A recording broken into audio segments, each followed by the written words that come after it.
j'ai entendu parler du fait qu'elles buvaient du sang. C'est... Oui, alors c'est vrai, C'est vrai. effectivement, c'est vrai. Certaines boivent du sang, mais comme on a vu, il y a 1498 espèces, et en fait, il n'y en a que 3 qui boivent du sang. Elles sont toutes apparentées, donc elles sont toutes issues d'un même ancêtre commun. Et bon, 3 sur 1498 qui vivent toutes dans les tropiques, mais les tropiques qui sont plutôt centrés sur les Caraïbes et Amérique du Sud. Mhm. Donc voilà, c'est très peu finalement. Bah du coup, si pratiquement toutes les espèces ne boivent pas du sang, qu'est-ce qu'elles mangent? Alors, c'est très varié, en fait, puisqu'elles ont quasiment presque tous les régimes alimentaires des mammifères. Alors, on pense qu'ancestralement, donc l'ancêtre de toutes les chauves-souris mangeait des insectes, et d'ailleurs, c'est un peu la majorité. Ok. Mais en fait, on a aussi des frugivores, donc sans doute, t'as entendu parler de la roussette, Ouais. ces grandes chauves-souris qu'on trouve en Asie. Elles vont manger plutôt des fruits. Mais en fait, on n'a pas que ça, donc on a des frugivores aussi chez les... Dans les Caraïbes, donc elles ont on peut les reconnaître bien, elles ont des dents qui sont très larges. Et on en a d'autres, comme les nectarivores, donc qui mangent du nectar, un peu comme les petits colibris. Ah ouais. Et elles ont des dents qui vont être très étroites, parce qu'on pense qu'elles ont moins besoin d'écraser.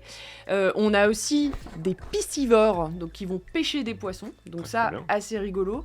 On a des omnivores, donc elles mangent un peu de tout. On a aussi des carnivores, qui Ok. vont manger...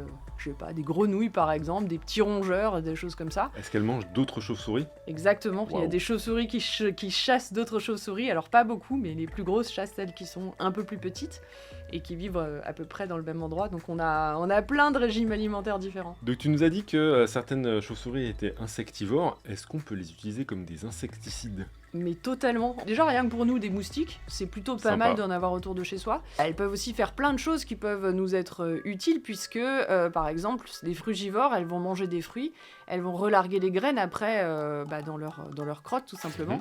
Et elles ont un rôle pour disséminer les fruits un peu partout sur des grandes distances. Donc, il y a ce côté disséminateur et...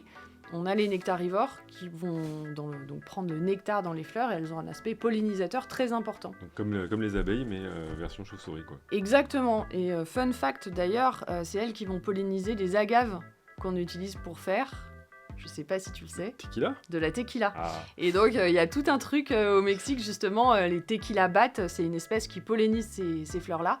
Et on considère que sans elles, en fait, pas de tequila. Pas de tequila? Ben, Bon, c'est donc, quand même un sauvons problème. les chauves-souris.